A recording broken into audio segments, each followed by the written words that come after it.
Cris, bom dia. Oi, bom dia. Tudo bom? Tudo bem? Vocês me escutam bem?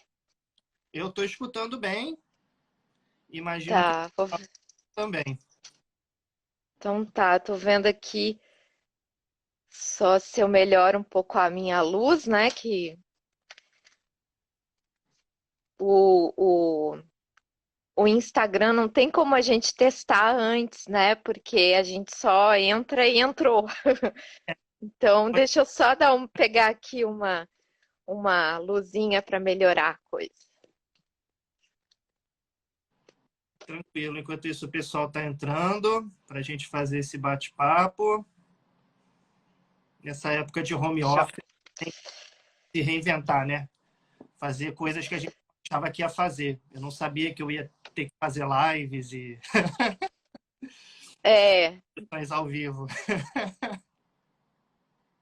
É verdade, não, acho que tá todo mundo descobrindo novos terrenos aí, né? Isso aí. O Hélio, que é nosso diretor da Escola Superior, acabou de entrar. Ele ajudou a gente a organizar esse momento. Vamos começar então? Para que a gente tenha uma hora para fazer essa transmissão, que deve aí o Instagram unilateralmente corta a transmissão. Tá bom? Tá bom, vamos lá. Vamos lá. Gente, bom dia para todo mundo. Estamos na página da Escola Superior da Defensoria Pública. Hoje a gente vai fazer uma live sobre conflitos ambientais e a defesa jurídica de comunidades atingidas. Para fazer essa conversa, me escalaram. Meu nome é Rafael Portela, para quem não me conhece, sou defensor público do Estado do Espírito Santo. Atuo no Núcleo de Defesa Agrária e Moradia e a partir de agosto, essa é uma novidade que até vou apresentar para a Cris hoje, eu vou atuar no Núcleo de Atuação em Desastres e Grandes Empreendimentos da Defensoria, que diz muito sobre essa conversa que a gente vai fazer hoje e tem sido uma atuação que cresceu muito a partir da atuação estratégica do NUDAM, não só com o Rio Doce, que é onde eu tenho focado mais a minha atuação, mas também na atuação em questões relacionadas a remoções compulsórias, regularização fundiária e outras questões. Que vou apresentar rapidinho a professora Cristina Lozecan. Ela é professora associada do Departamento de Ciências Sociais da UFES e professora do programa e professora permanente do programa de pós-graduação da UFES. É coordenadora do Organon, que é o Núcleo de Estudos, Pesquisa e Extensão em Mobilizações Sociais. É uma parceira de longa data da Defensoria. A gente se conheceu no Fórum Estadual em Defesa do Rio Doce, que foi uma das primeiras grandes mobilizações que a gente teve no contexto do rompimento. Queria agradecer demais você estar aqui com a gente hoje, Cris, para a gente poder conversar. E queria passar a palavra para você se apresentar, falar um pouquinho nesse início sobre o que é o Organon, como é que é o seu trabalho e como que a gente pode conversar hoje sobre o tema da live. Tá bom, bom, eu quero agradecer ao Rafael, ao Hélio, enfim, de fato a Defensoria Pública e a escola também, né, da Defensoria, são parceiros do Organon e a gente tem uma relação muito boa, muito, assim, de uma troca e de uma aprendizagem que é muito, muito importante, eu acho. Então, enfim, vou começar, né, apresentando um pouquinho sobre o Organon, que é um núcleo, né, como o Rafael já falou. A gente tem, então, várias áreas, né, na verdade, então ele está situado no curso de Ciências Sociais da UFES, mas a gente tem também professores, estudantes, pesquisadores de diversos áreas de direito, da psicologia, da área da arte, da geografia.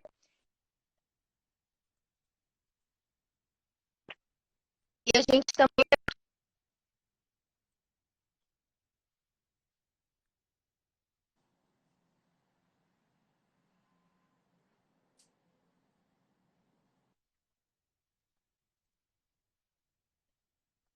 área de atuação, né? Mas enfim, a gente, só para citar aqui, né? A gente trabalha, tem uma linha, né? Alguns professores, Nicole e João principalmente, que são antropólogos e trabalham principalmente com a questão dos povos indígenas, né? E crimes ambientais. a gente tem a discussão sobre movimentos sociais e mobilizações de populações afetadas, que eu coordeno. A gente tem discussão sobre territórios e alternativas, que pega uma outra linha, que é a pesquisadora Rafaela Dornelas. A gente tem discussão sobre grandes empreendimentos no Espírito Santo, daí uma discussão também bastante focada na questão regional. O pesquisador Roberto coordena. E a gente tem também uma discussão sobre arte e política, que também atravessa a questão dos conflitos ambientais, da relação da arte com a natureza, enfim, que é o Diego Kern Lopes que coordena.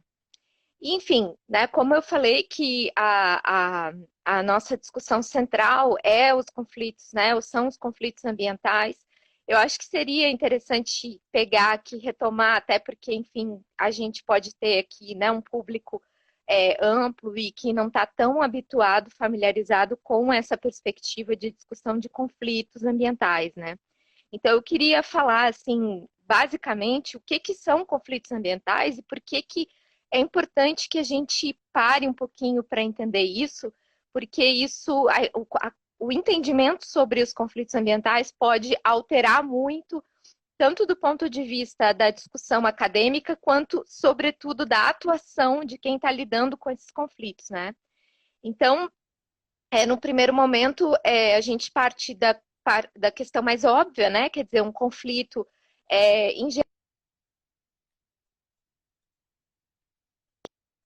são várias, né? Então, a produção de antagonismos, só que esses antagonismos, eles têm naturezas diversas.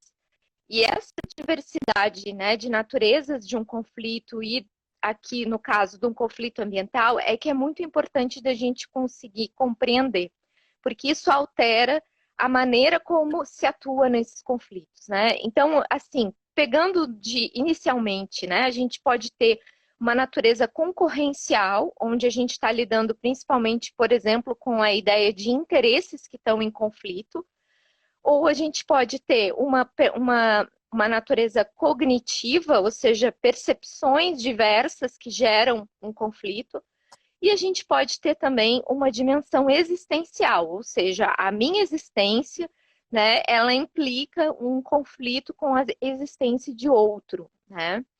Então, aqui a gente já pode ver que o que está em jogo são coisas diferentes, né? De naturezas diferentes. Então, em geral, a gente, do ponto de vista mais do Estado, né, das suas diversas instituições e tal, a gente lida, em geral, com os conflitos ambientais como se eles fossem conflitos de interesse. E isso, inclusive, é o que gera, né, uma série de ferramentas de resolução desses conflitos, né?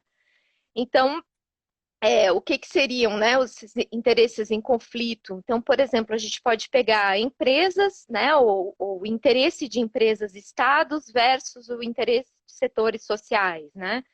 Enfim, mas a gente tem outras dimensões, né, de natureza do conflito. Então, a gente tem uma dimensão que está na ordem das percepções, né, ou seja, a gente pode pensar, por exemplo, um conflito como sendo um projeto de desenvolvimento, por exemplo, específico, né, tocado por um grupo, por exemplo, por um governo, né, ou por um setor social, empresarial, um projeto de desenvolvimento para um país, versus a compreensão que movimentos sociais têm do que seja, né, desenvolvimento, ou do que seja o bem viver, enfim, né? Então, aqui a gente vai ter percepções que são diferentes, não se trata de interesses que são diversos, né?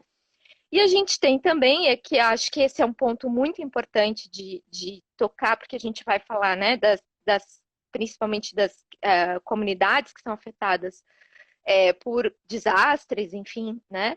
É que a gente tem também as existências, né? Ou seja, a gente tem interesses, por exemplo, né, o interesse econômico do Estado, aquilo que se coloca dessa forma, né, por exemplo, produzir energia, produzir. Então, a forma de vida normal, né, que a gente está inserido vai gerar um conjunto de ações que deveriam ser tomadas, né? Por exemplo, produzir mais energia, fazer minerar, enfim.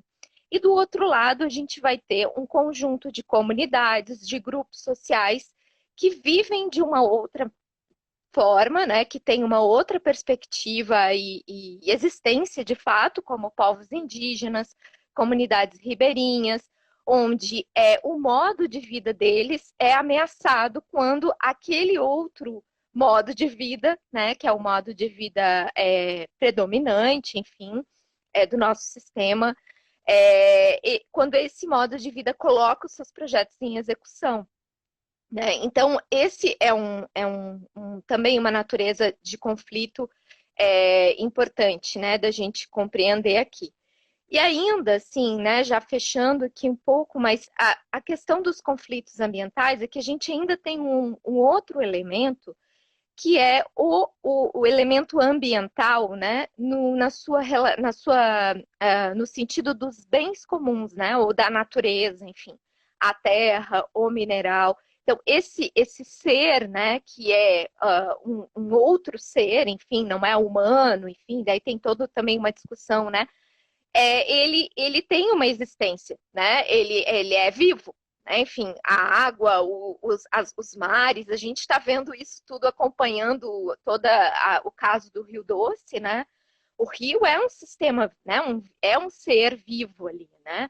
Então, a forma como a gente lida com isso altera a própria existência deles, né? Então, isso independe muitas vezes da nossa vontade de que ele permaneça como ele está, ou seja, os bens, né, dentro da perspectiva dos bens comuns, que a gente trabalha muito na ciência política, a ideia é que a gente tem uma escassez, né? Então, a gente vai minerar, mas a gente vai chegar num ponto de escassez, né? E a gente vai ter que lidar com as consequências desse ser que é a natureza e que tem as suas dinâmicas também, né? E isso vai afetar a nossa, essa nossa ação, né?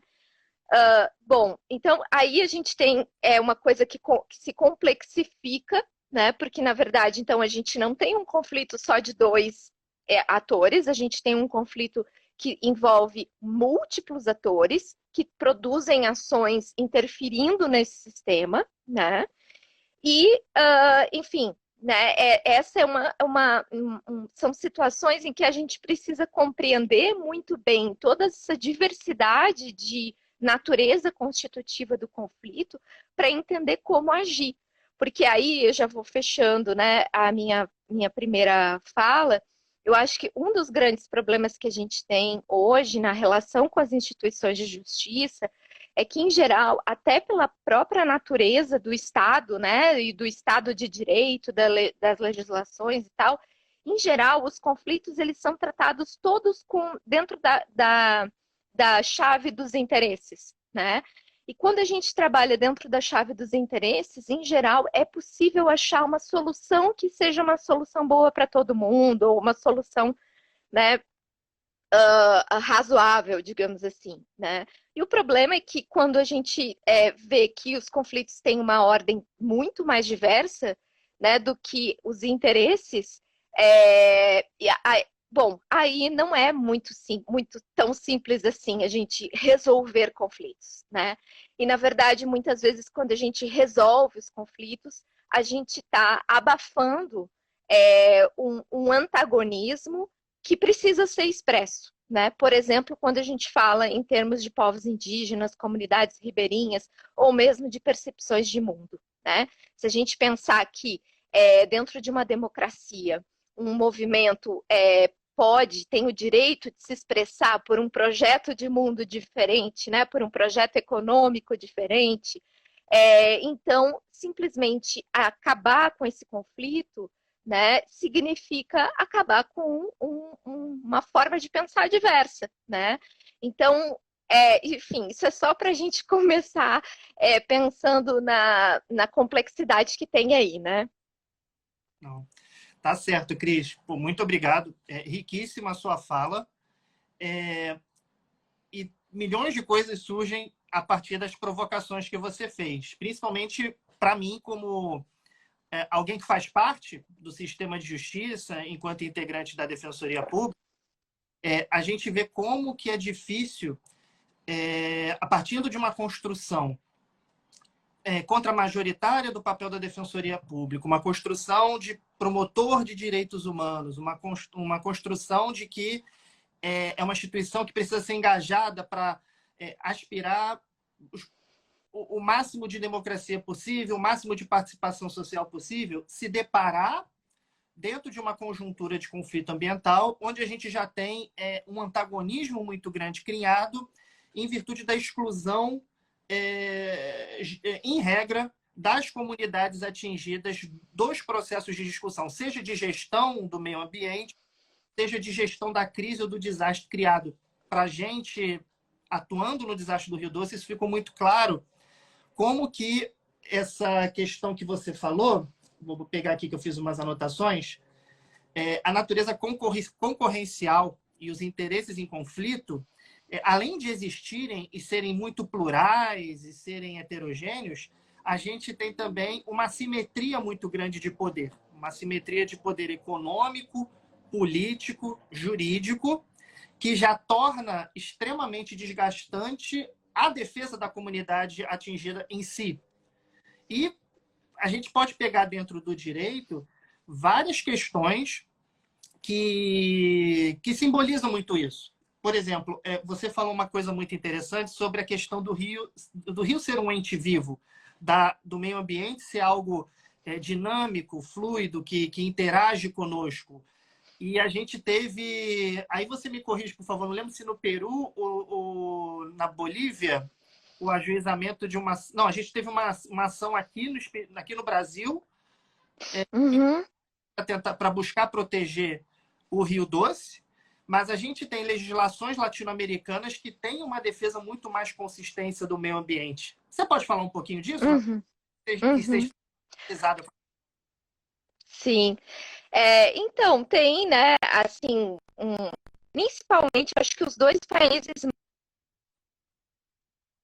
são a Bolívia e o Equador. O Peru também tem algumas coisas, algumas iniciativas assim, mas eu acho que o Equador é o país que tem, com relação à natureza, né, em si, mais forte, né? Eu acho que a Bolívia tem uma noção de bem viver, que é muito interessante, porque ela inclui, né, todos esses povos e essa diferença toda que eu comentava, né, existencial. Mas no Equador tem a própria noção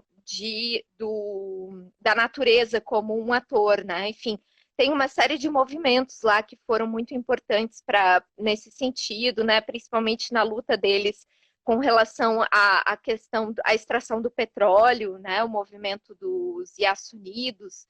E lá eles colocam o Pachamama, né? Que é essa noção de terra, enfim, como um ser que também tem direitos, né? Então, eu acho até assim, dentro dos meus estudos, né? Claro que eu não tenho formação no direito, então essa parte tu vai ser certamente mais preparado do que eu, mas dentro dos meus estudos empíricos, né? Enfim, sobre direito, eu já me deparei com uma série de ações onde esse tipo de argumento aparece. Então, eu tenho a impressão de que mesmo no Brasil, com a nossa legislação, é possível fazer esse tipo de defesa, sabe? Porque eu já vi, assim, algumas ações que defendem baseadas na nossa Constituição, né? Enfim, e que vão dizer que né, enfim, a árvore tem um direito em si, né? Vão falar do ar, enfim. Talvez muito em função de uma coisa que tem na nossa Constituição, que eu acho que é um dos pontos mais importantes, ou pelo menos quando a gente estuda política ambiental, essa é uma das perspectivas que aparecem como mais assim avançadas, né? Que é a ideia das futuras gerações, né? Da gente resguardar o direito das futuras gerações, né? Aí a gente poderia talvez fazer essa articulação, sabe? na medida em que a gente já sabe que precisa preservar, né, enfim, para que as futuras gerações tenham esse direito de escolha, né, enfim. Então, de qualidade de bem viver, né, qualidade de ar e tal. Mas é claro, né, na nossa não está tão expresso isso. Então, é uma articulação que é necessária que seja feita via as instituições e os atores do direito, né? E aí a bola está com vocês, mais uma vez, né? Depende muito como vocês, como operadores, vão trabalhar isso, né? Sim.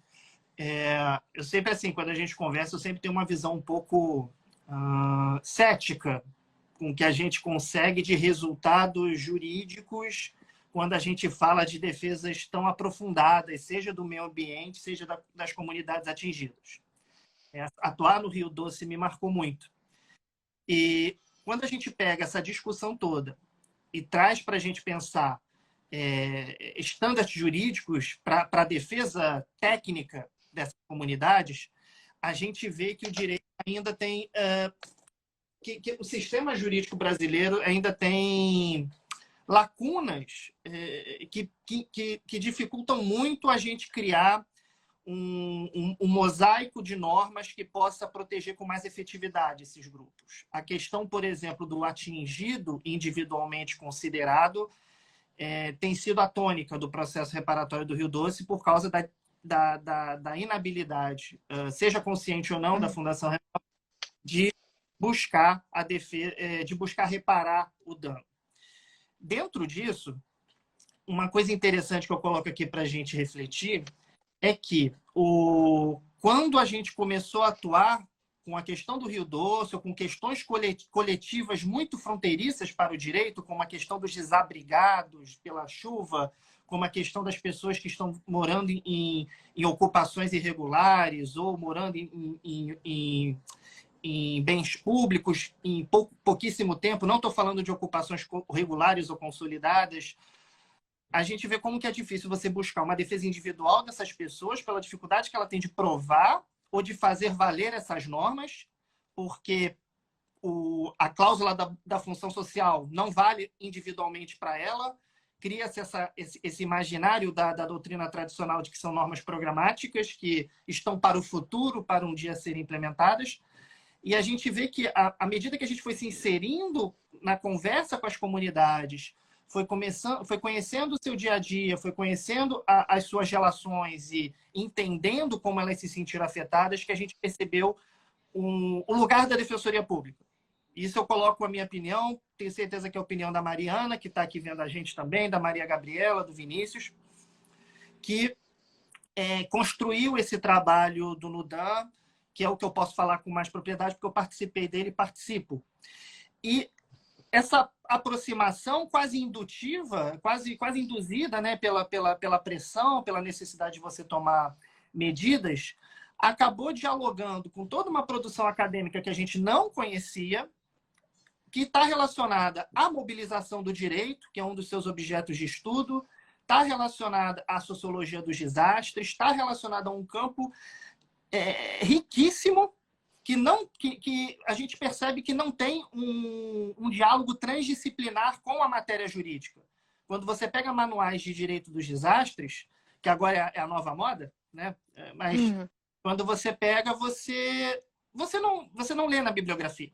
Você não lê a Norma Valêncio, você não lê a Dora Vargas, ou o seu trabalho, ou o trabalho dos pesquisadores de Minas Gerais, como o Jepsa, o Gesta, a UPOP, o Poemas, e todos eles têm muito a contribuir nesse diálogo transdisciplinar para a gente conseguir melhorar as nossas estratégias jurídicas. Então, essa concepção de mobilização do direito, que eu queria que você pudesse falar um pouquinho, acabou sendo enraizada muito no nosso trabalho no NUDAM, inclusive tese de mestrado do nosso amigo Vinícius, que você foi orientadora, não é, Cris?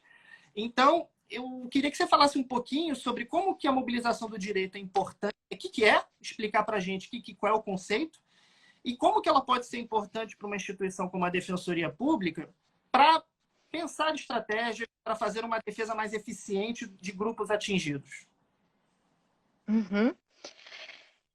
Bom, então, eu também começo falando assim bem, né, o que que é, enfim, mobilização do direito, né, em que consiste isso.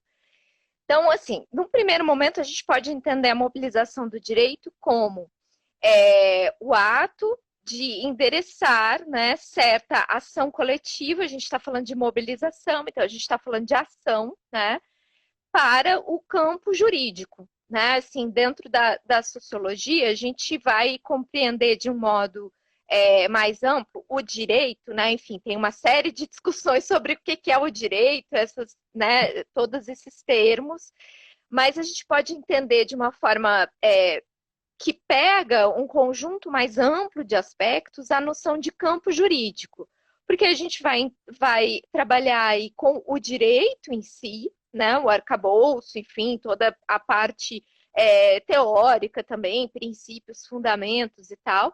A gente vai entender que aí também estão incluídos os atores, as instituições, né, as práticas e também a forma como as próprias pessoas, a sociedade lida com isso. Então, a noção, por exemplo, de direitos também, num sentido mais, vamos dizer assim, pedestre, né? Como as pessoas lidam com ela, né? Com essa ideia de direito.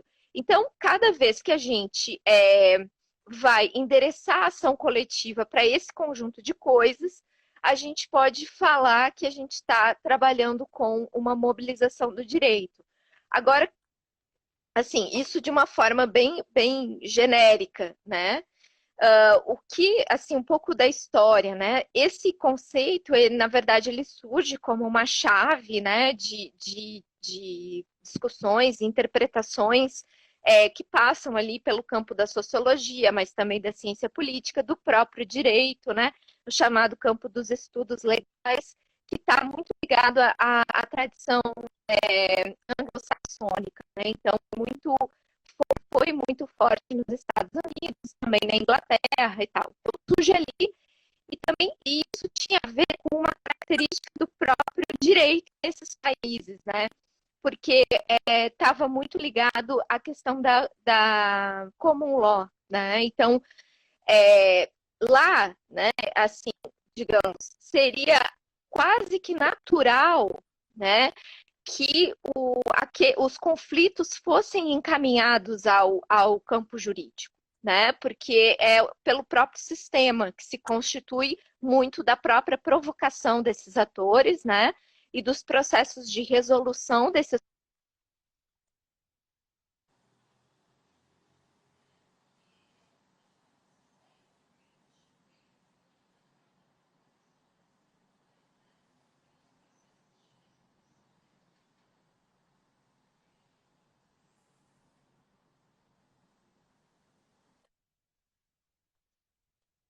Esse caráter mais de atuação de causa, né? A advocacia de causa. Os próprios escritórios de advocacia tradicionais, comerciais, que vão abrir linhas que são pro bono, né? Ou seja, que vão fazer atuações sem visando o lucro e com um determinado fim, né? Que seria público e tal. E o que acontece, que por isso que é uma coisa relativamente nova no Brasil, é que aqui, como o nosso sistema é baseado na civil law, né, esse modelo, ele, a priori, não era pensado como um modelo que geraria isso, né, porque a gente já tem consolidadas, os direitos já estão mais estabelecidos e regrados, né, enfim, e aí tem toda uma tradição também da própria formação da advocacia na América Latina e tal. Então, o que a gente vai observando é que, apesar dessa diferença, né, do nosso sistema de direito no Brasil e na América Latina, a gente começa a observar que o campo jurídico vai ser cada vez mais demandado para a resolução de conflitos e principalmente de conflitos coletivos. Então, aí a gente tem uma gama de estudos que vão trabalhar com diferentes perspectivas. Tem a discussão toda da judicialização de políticas públicas, judicialização da política, uma série de coisas, né? Essa discussão da mobilização do direito, ela não está tão preocupada em dizer se a judicialização é positiva ou não, se isso deve acontecer ou não, né? Então, ela não tem esse caráter nesse sentido, né? Ela vai buscar compreender muito mais o porquê que o campo jurídico vai ser tão demandado e quais os impactos que isso vai trazer para o próprio processo de ação coletiva, em termos daí pegando movimentos sociais e as causas, evidentemente, portanto, também as comunidades que são objeto desses processos, né? Então, é uma perspectiva mais explicativa, mais baseada muito em pesquisa empírica, né? Então, aqui acho que também vale a pena abrir esse parênteses para a gente falar da importância do avanço da pesquisa empírica no campo do direito, né? O campo do direito em si, ele é muito, né, baseado numa perspectiva normativa, né? E às vezes, enfim, filosófica, de discussão, o que também é óbvio, é importante, mas nos últimos tempos vem se observando cada vez mais a necessidade de produzir pesquisa empírica sobre o campo jurídico e também, assim, daí do ponto de vista da ciência política, principalmente, né, que é a minha área, da atuação dessas instituições de justiça, né, porque a gente conhecia muito pouco. Então, na medida em que uma série de conflitos sociais passam para esse terreno, a gente precisa entender qual é a dinâmica que está ali. Quais são as motivações, né? Dentro das estruturas e características institucionais que a gente sabe que existem, né? Então, por exemplo, uma das grandes questões hoje, em função da nossa política, né, e daquilo que a gente observa no mundo, no Brasil, é entender como o Ministério Público atua e quais são as motivações do Ministério Público, né? Por que ele vai estabelecer determinadas forças-tarefas e não outras, né? Quais são mesmo as motivações que constituem a agenda de um procurador ou promotor, tendo em vista que há uma autonomia tão grande, né? Então, esse tipo de coisa é muito importante. E aí, entrando na defensoria pública, né? Acho que a defensoria pública, ela, na minha visão, na minha forma de explicação desse processo, a partir das pesquisas sobre conflitos ambientais e tal, acho que a defensoria pública ela entra como um ator muito próprio dentro da mobilização do direito, porque toda característica institucional já faz da defensoria pública um ator que vai mobilizar o direito, né? Que tem inclusive essa incumbência, né? Então, é claro que aqui só também um parênteses, mobilizar o direito não significa necessariamente judicializar, né? Mobilizar o direito é estabelecer uma interação com o campo jurídico, né? Isso pode ser de diversas maneiras, né?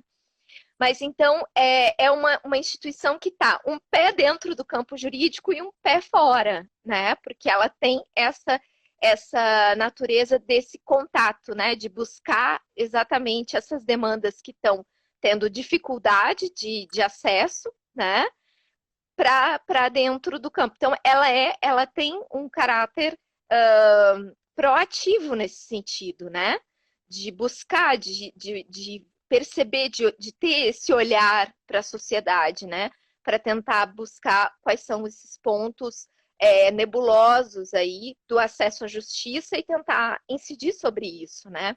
Enfim, é um pouco a minha avaliação. Não sei se tu concorda, né, Rafael? Mas eu acho. Não, por favor, gostei. Tá, não, só concluindo. Eu acho que aí tá uma coisa assim, então, juntando todos esses aspectos, principalmente a mobilização do direito, esse conceito, e a pesquisa empírica, eu acho que uma das coisas, assim, importantes é que a gente consiga conhecer as formas de atuação, né? E acho que para a defensoria, o importante de conhecer esse processo, de saber entender o porquê que um processo determinado de conflito chega à defensoria, o que não chega e deveria chegar, enfim, né?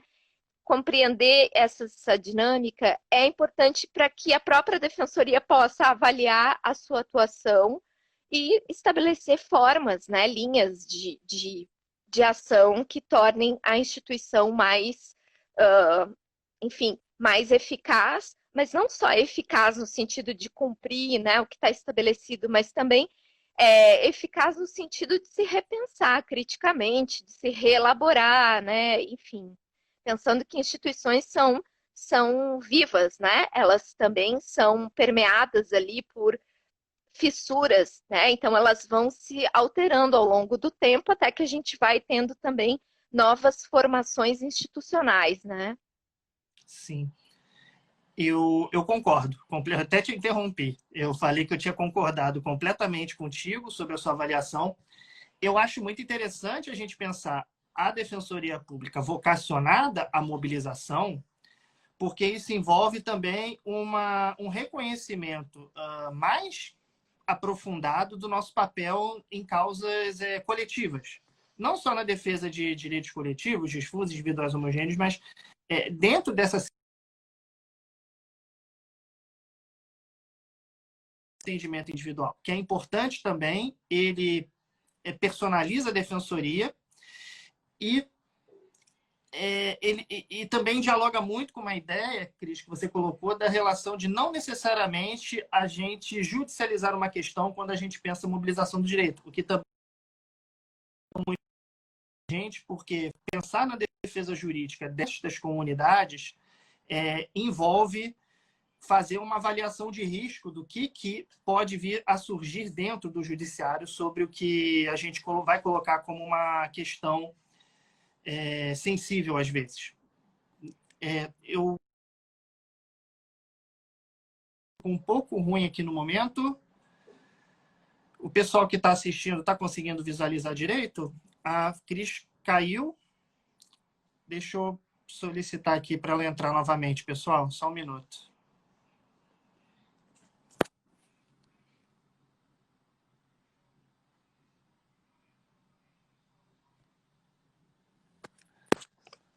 Enquanto ela está retornando, pronto, já voltou.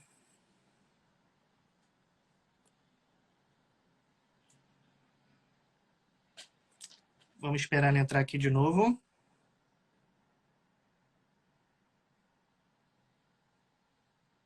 A visualização não está boa, mas o áudio sim. Bom, isso é o mais importante, né? Então tá tudo indo bem. Cris, você está me ouvindo? Oi. Agora que eu tô te ouvindo, porque travou aqui, eu acho que deve ser a minha internet. Você está sem vídeo agora. É? Deixa eu ver se eu tenho o que fazer aqui.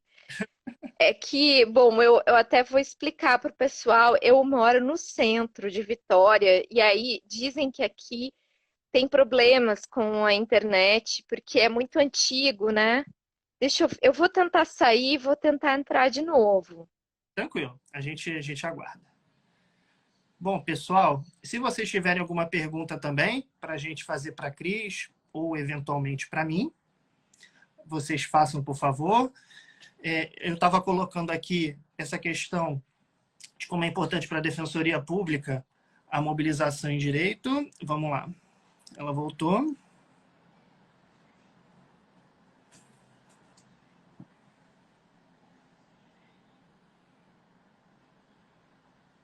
Aguardar um pouquinho. Cris? Oi, Tá me... voltei. Ah, perfeito.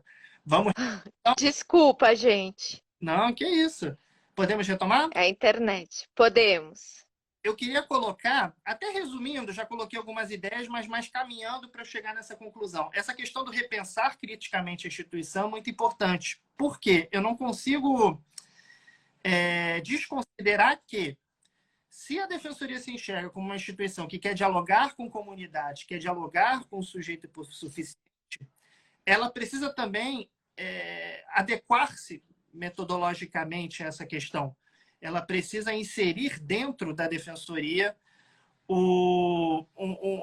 essa questão, até que o Vinícius colocou aqui, esse envolvimento emocional, não no sentido da pessoalização do atendimento, no sentido de que você precisa conhecer o próximo, até numa perspectiva também dentro da educação em direitos, dela não ser uma via única, como se a defensoria fosse a instituição que vai educar, que vai ensinar direitos às pessoas. Essa via precisa ser recíproca.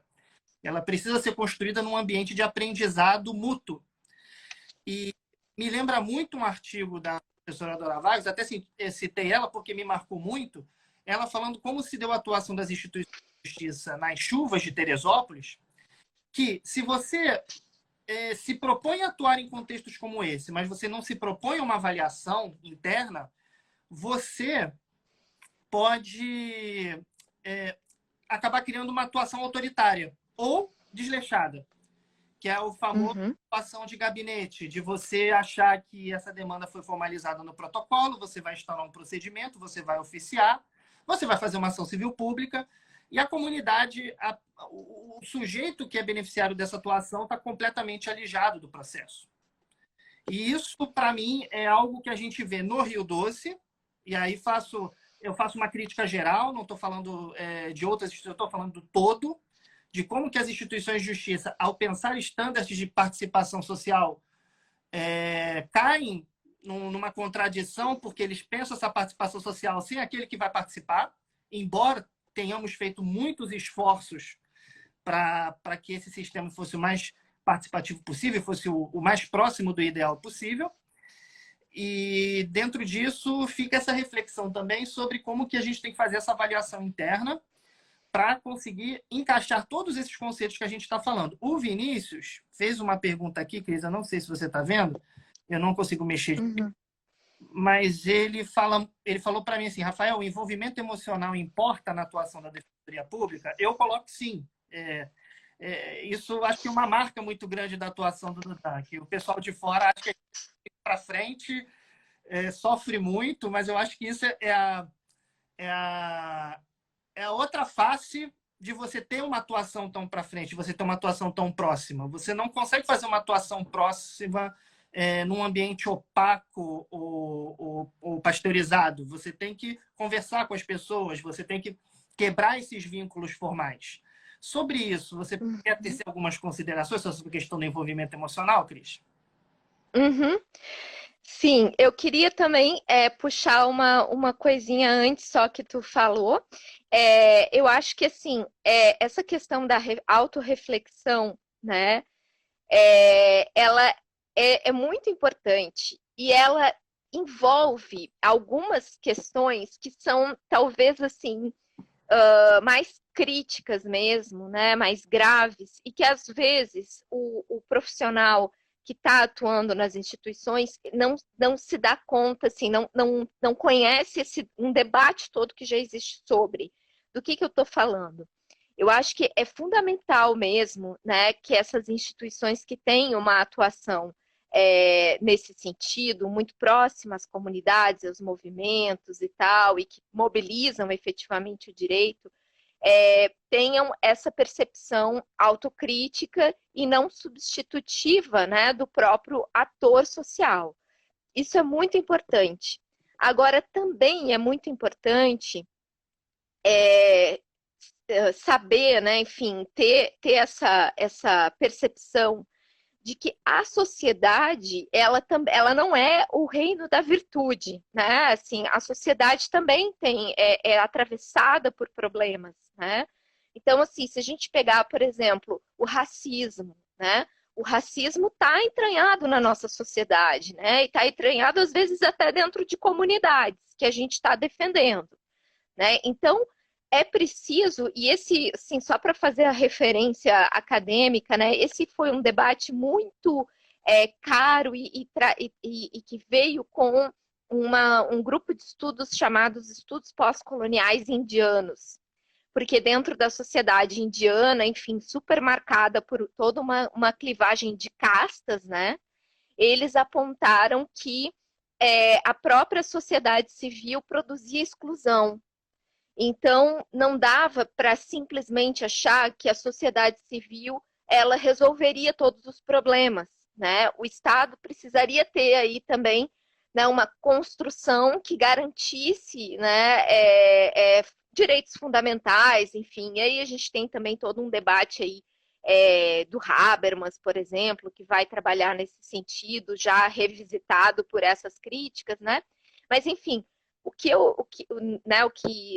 do ponto de vista mais prático nos interessa aqui é que eu acho, então, que essa reflexão autocrítica, essa atuação autocrítica, ela passa por observar esses elementos, sabe?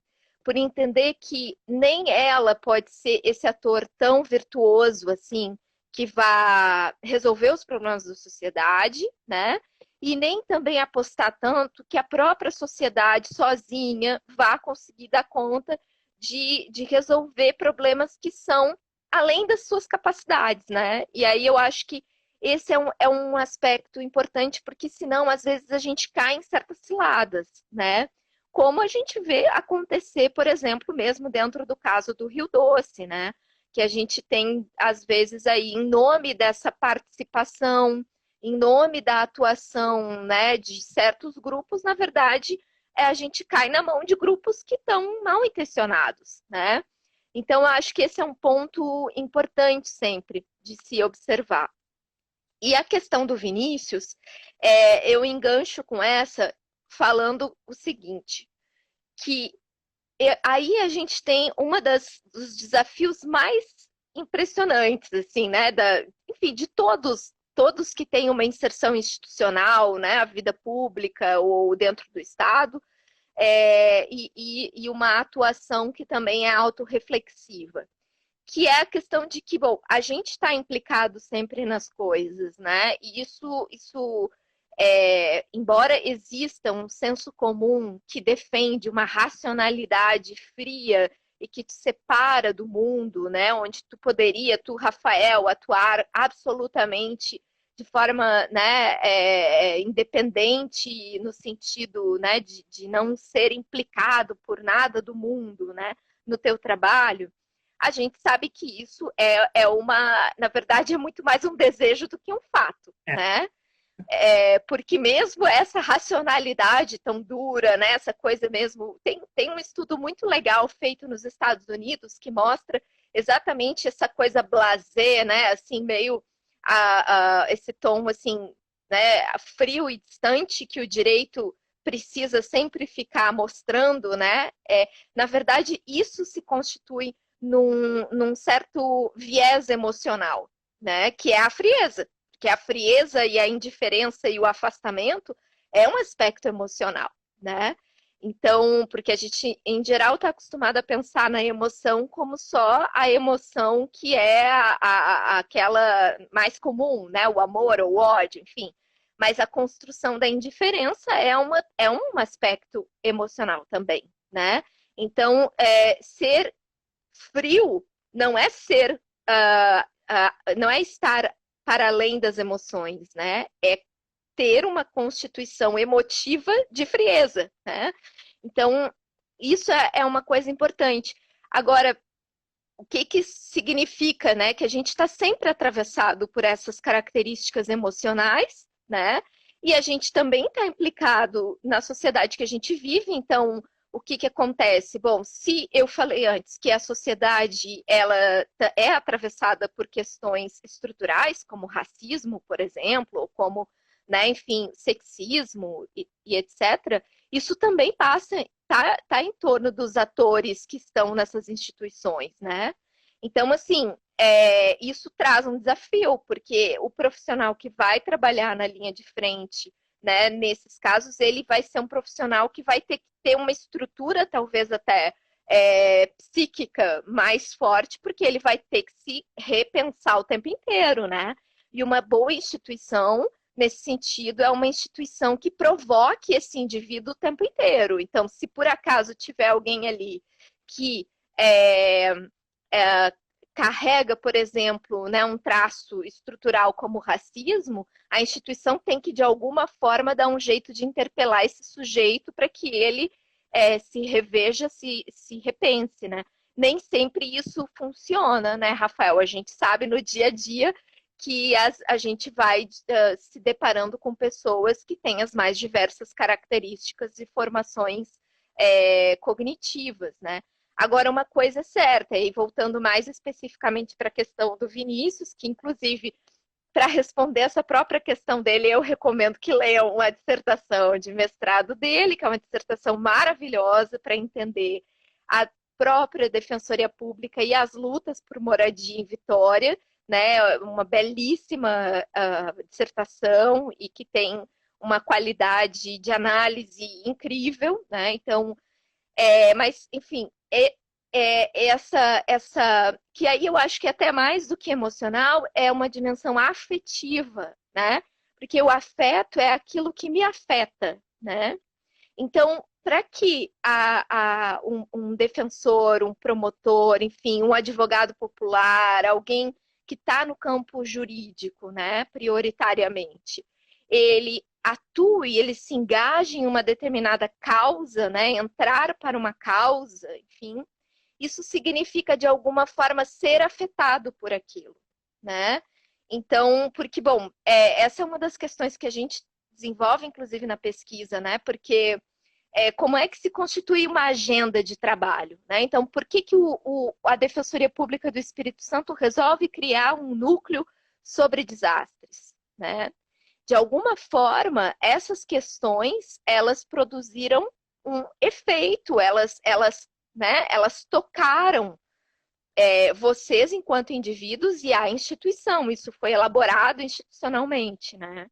Então, essa é um pouco a ideia quando a gente trabalha na dimensão dos afetos e da implicação que envolve aí, né? Porque problemas não faltam no mundo, né? A questão é que a gente, é isso, né? Alguns problemas afetam, né? Nos tocam, e às vezes até pela natureza deles, né? Pela característica que eles têm, pelos contextos também, enfim, um desastre, evidente que isso é um fato que vai produzir um efeito, né? Mas, enfim, eu acho que aí está essa questão do afeto, né? Do ser afetado, eu diria. Perfeito, Cris. Eu acho importante isso para a Defensoria e acho que um aviso que a gente tem enquanto instituição de justiça é que existe todo esse pano de fundo para se falar em participação social.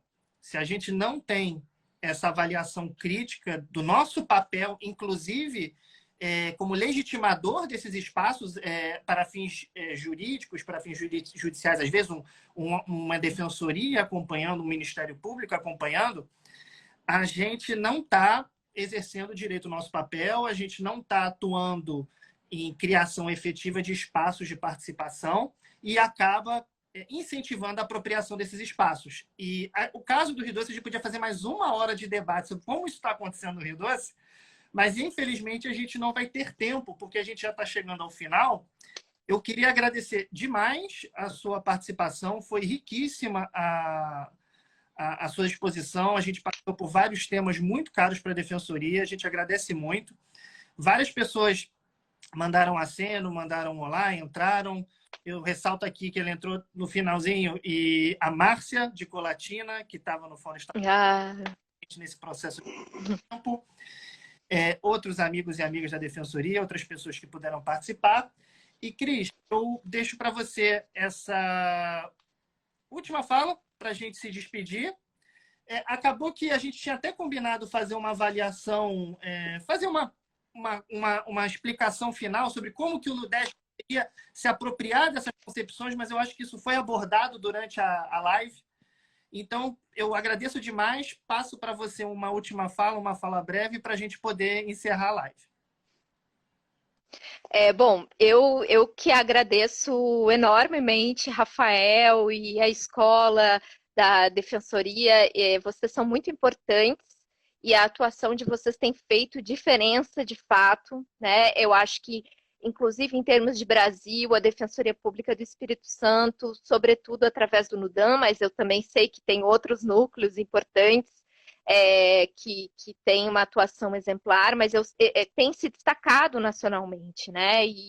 E isso é muito importante, e o destaque vem também, sobretudo, por essa autorreflexão, pela vontade de aprender e de desenvolver e de se questionar, né? E produzir um conhecimento também a partir da instituição. Então, eu termino dizendo, né, que eu acho que a parceria entre essas instituições, né, como vocês e a universidade, ela é muito importante, porque eu acho que os dois lados ganham com isso.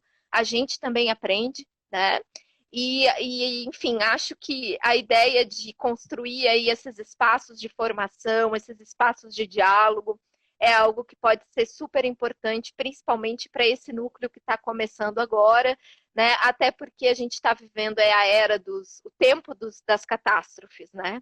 Que virão cada vez mais, infelizmente, né? Então a gente sabe que esse núcleo de vocês certamente será muito demandado. Com certeza. Cris, muito obrigado. Obrigado a todo mundo que acompanhou a gente mais esse momento. Vamos repetir vamos fazer outros temas, vamos convidar outros pesquisadores, pesquisadoras. Vamos expandir essa rede que o NUDES, assim como o NUDAM, ele vai trabalhar em rede. Ele vai trabalhar com seus parceiros, parceiras, para a gente conseguir desenvolver esse trabalho crítico e poder arejar a instituição de justiça e defensoria, arejar o sistema de justiça e buscar fazer o nosso papel da melhor forma possível. Um grande abraço para todo mundo. Um abraço, Cris. Tchau, tchau. Abraço, gente. Obrigada. Tchau, tchau. Abraço.